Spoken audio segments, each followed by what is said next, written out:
I'm here in New York City chatting with Janet Mock, editor of People.com. You know, you first went public with your story this past June. Was there a reason you did it this year? I think it was just the time in my own life. I think I was in a great place in terms of my family standing, my relationship, my friends, and my career, to the point where I felt as if I could be an example to young trans or gender non-conforming people. The first inkling of it all came probably in 2008 when Larry King was killed in the classroom. I was that kid, and I think since then it just kind of grew more and more the passion to want to come out in a way.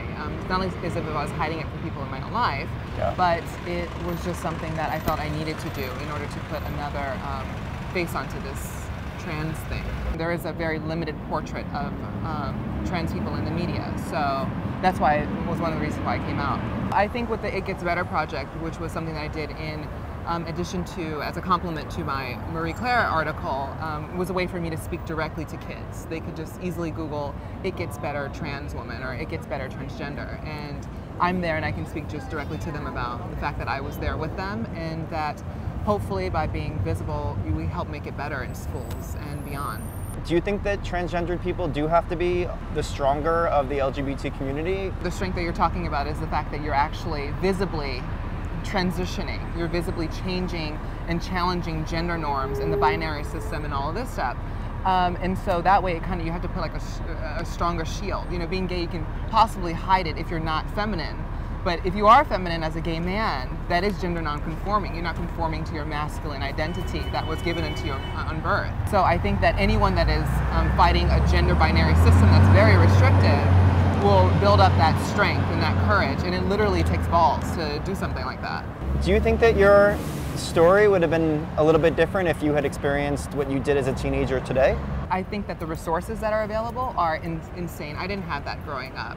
A simple Google search when I was growing up didn't tell me that there were all of these trans women online or these trans men online and all of these LGBT organizations who are online, like .429, which connects everyone together. That wasn't there at that time when I was growing up. So it's an exciting time to be a young person, I think. Tell me about Fish Food. Well, Fish Food is not officially out yet. It'll probably be out sometime next year.